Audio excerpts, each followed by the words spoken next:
What's up everybody, Sunkist here, and in today's video I'm going to be going over an Elder's Mark build.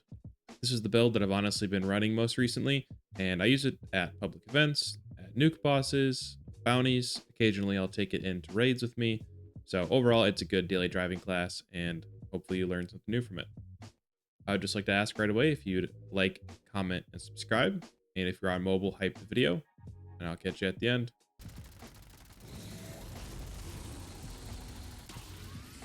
Taking a look at our weapon today, we have the Elder's Mark, and I personally am running quad, weapon speed, VATS optimized, and pinpointers. Now, some people like to run two-shot because that's definitely really strong right now. Some people like to run Furious. I personally just like having a larger mag and being able to hold stacks of Bulletstorm for a little bit longer. So that's why I run quad. Um, and some people also like to run conductors as the 4th star, but I have sliced pumpkin pie, sliced cake, canned coffee generators at my camp, so I personally don't really have too many issues getting consumables to spam, so in that case I don't really need conductors as much. So if you want to get the most damage per shot out of the Elder's Mark, the pinpointers is definitely going to be probably your best option. If you want to have a little bit less maintenance and not have to spam consumables, you could run conductors. I personally run the hardened receiver instead of the prime receiver. And the main reason I do that is because the fire rate is faster. So you do sacrifice a little bit of range, but and a little bit of per shot damage, but the damage per shot multiplied by the rate of fire for the hardened receiver is actually higher than the prime receiver. So the DPS on the hardened receiver is actually a little bit higher. There's just a couple drawbacks in terms of range and ammo efficiency, but I think it's worth the trade-off in my opinion. But I'm running short light barrel, recoil compensating stock, large quick eject drum, and glow sights and a suppressor. Now, you don't necessarily need to run the large quick eject drum. Some people would opt to just run the regular large drum, since that would give you 250. In the grand scheme of things, it doesn't really change too much with how you're holding Bulletstorm stacks, and the reload speed difference is actually quite substantial. So I definitely think it's worth running the large quick eject drum, in my opinion. And as far as this goes, since we are using Bulletstorm, I highly recommend keeping this weapon equipped and trying to break that habit of constantly reloading. Like, since this thing is quad, you're going to be not reloading that often, and if you keep this equipped, you're going to keep those stacks of Bulletstorm for longer. So just make sure you're not reloading like constantly. That'd be my only advice if you're going to run this thing quad and spec into Bulletstorm. Now, as far as getting an Elder's Mark, this is a possible reward for completing the public event Beasts of Burden. So anytime that pops up in your server, just make sure you're going to it, and you'll have a chance to get an Elder's Mark. A lot of people stack up on these two and put them in their vendor, so if you'd like, you might be able to vendor hop and find one in someone's vendor for around 4 to 6k caps. I would not spend more than that. If it is, it's kind of overpriced in my opinion, but yeah, you can either get this from vendor hopping or just make sure you're going to Beast of Burden events and then you get your hand on one. And pretty sure most of the mods, you just learn those by scrapping regular submachine guns. Don't remember exactly where the plans for the submachine gun are, but I do know one of the vendors in the White Spring sells it. And the only thing you can't get from scrapping it, I believe, is the prime receiver. So just make sure you're going to events in the Cranberry Bog and make sure you're going to Scorched Earth whenever that spawns. And eventually you'll get that submachine gun prime receiver. All right, we're over at Sunrise Field now. Gonna fight a few Mirelurks. I don't imagine we're gonna have very much trouble with any of these guys here. So it's gonna come down to getting the Mirelurk Queen to spawn.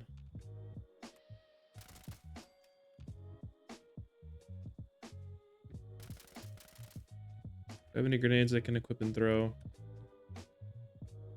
I got a frag grenade. Hopefully that'll work.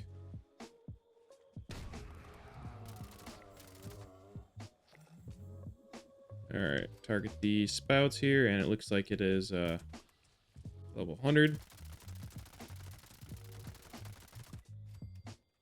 Got it. Oh, looks like I actually took it down. Nice. So yeah, made pretty short work of the Mirelurk Queen, and those things are pretty tanky.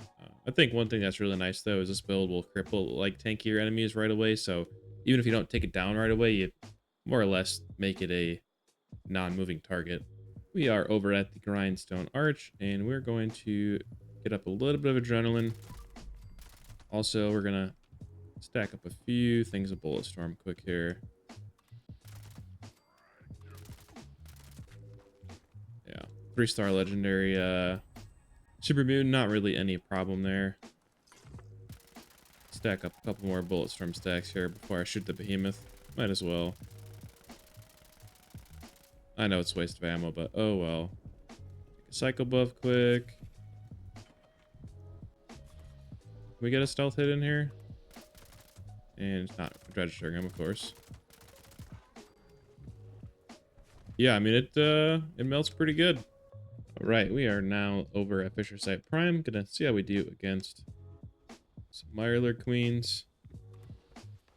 Oh, not Mirelurk Queens, like just regular Mirelurks. Might as well get a few stacks of adrenaline going on here.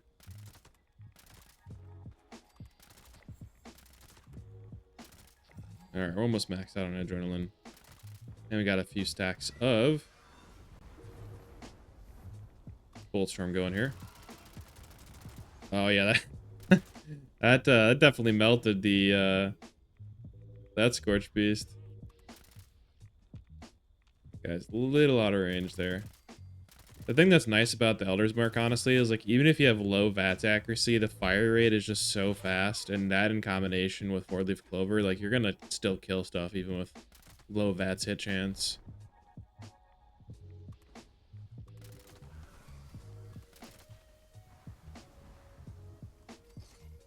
Okay, let's see if we can get this guy here, huh? Yeah, no problem.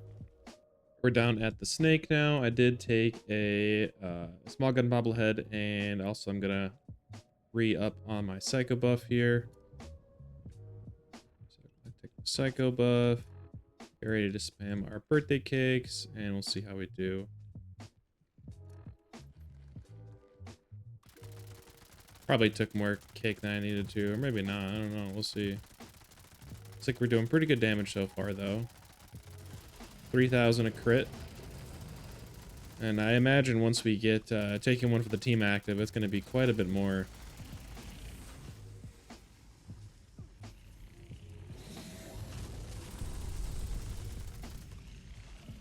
Get our first reload in here. And we're looking like 4,200 damage a crit now.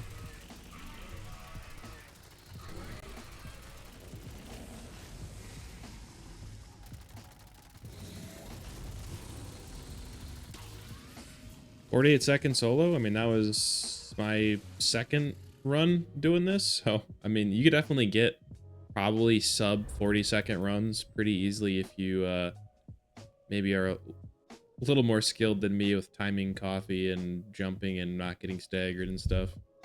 Diving into our special point allocation, legendary perks, and perk cards, we have 9 strength, 10 perception, 8 endurance, 3 charisma, 8 intelligence, 10 agility, 8 luck. Start off right away with the legendary perk cards. I have 5 special cards maxed out, and then I have taking one for the team. Depending on how many of the regular perk cards you want to run from this build, you could substitute one of these for a follow through. That'd be a good option as well. But we are going to be speccing into Bullet Shield, so starting in strength, we have Bulletstorm and Lock and Load. Now, the reason I don't have bringing the big guns is just because it's going to be hard to like get over 10 stacks consistently, so I just don't find it worth it. So I think just having Bulletstorm and Lock and Load will honestly work pretty well. We have Strong Back for extra carry weight, easy target for extra damage against crippled enemies, since we will be speccing into crippling a little bit. Arms Keeper for a little bit of reduction for our arms weight. Bandolier, rank 1, and Scattershot to spread the limb damage. Over in Perception, we have Number Cruncher for extra damage, Tormentor for extra damage, Tank Killer for extra damage, Awareness for extra VATS accuracy, Fast Fighter for increased reload speed, 2 ranks of Center Masochist just for if we ever use this for Eno 6. It's not like fully spec'd for Eno 6 fighting, but it's just to help contribute if you're on a raid team or something like that.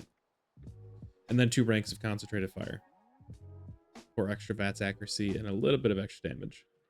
Now, a lot of the stuff in endurance here, since I'm running a bloodied build, it's going to help keep me alive. If you're running a ghoul or a not bloodied human character, you definitely don't need most of these.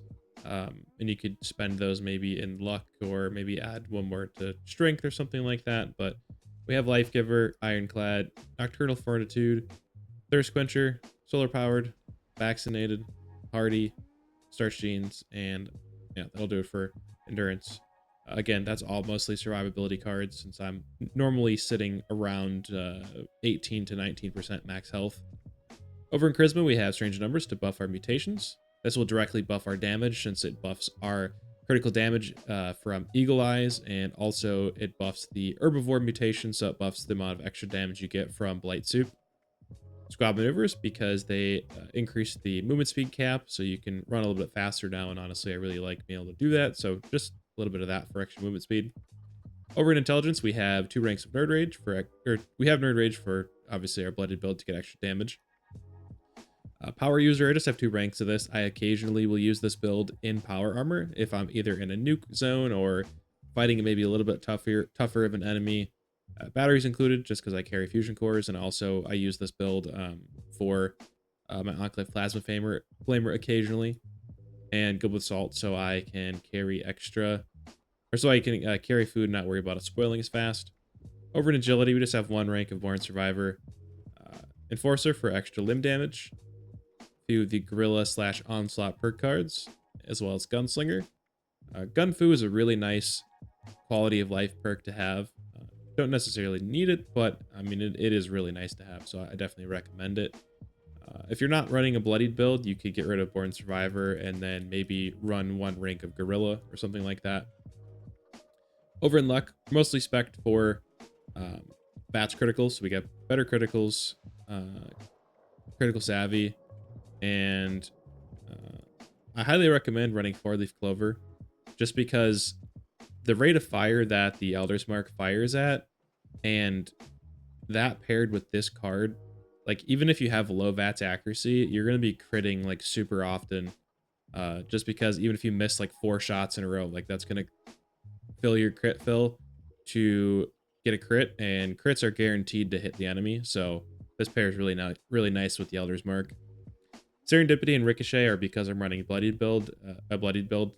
Serendipity is only working outside of Power Armor, so not really needed. Ricochet is good for deflecting damage back. Class Freak is honestly kind of a must. I run this on almost all my builds. And then I also have Junk Shield just to be a little bit tankier on this bloodied build. If you are running as a ghoul character, a few changes that I would make to this build, honestly, is you could spec a little bit more points into luck, take some of the points from endurance, run luck 15, and then you could make sure you're running glowing criticals and faulty spots. That's going to give you some extra damage in VATS. Other than that, not too much else needs to change. I mean, there's stuff you can get rid of, like Board Survivor. And again, like I said, a lot of these survivability cards and endurance. And then after that, it's kind of honestly just up to personal preference in terms of what cards you'd want to run instead of those. But the main thing is just making sure that you run faulty spots and glowing criticals in luck.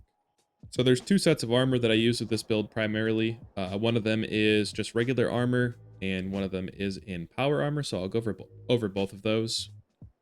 But personally, I like to run Civil Engineer armor since it has that nice side bonus of stuff breaking 35% slower. But we are running Unyielding for boost to all of our special stats, plus 2 agility for extra max AP, and also that will buff your AP regen. Through Hikers is always a great option. I honestly put it on like literally all of my armor, just because that saves you an extra 2 perk points, not having to run Through Hiker in endurance and not having to run Traveling Pharmacy in intelligence. And I run a full set of limit breaking as well, and that's kind of overkill based on how much luck I have to crit every other shot. But yeah, limit breaking is honestly a great option, so you can crit more often. If you don't have a set of limit breaking, running Rangers is also a good option. Now, in terms of my power armor,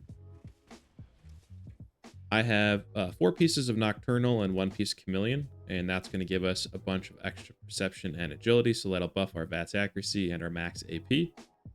I have +2 Endurance, since I typically wear this when I'm fighting more difficult enemies, and I am a bloodied build, so that'll help give us extra max health. Again, there you see that I have Through Hikers, and again, I have Limit Breaking there. Now, if you're running a Ghoul character, you definitely could spec into this differently. I would say the only thing that you would change about the power armor is that you could run +2 agility in endurance, or +2 agility instead of +2 endurance. You don't really need the extra tankiness, and +2 agility is going to give you that extra max AP. In terms of the regular armor, I'd say the only thing you would maybe want to change is you could honestly run this as 1 piece Chameleon, 4 piece 4 piece of what is it, Nocturnals as well.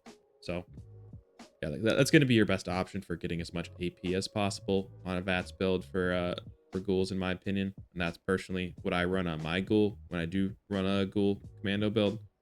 But yeah, there's the 2 sets of armor.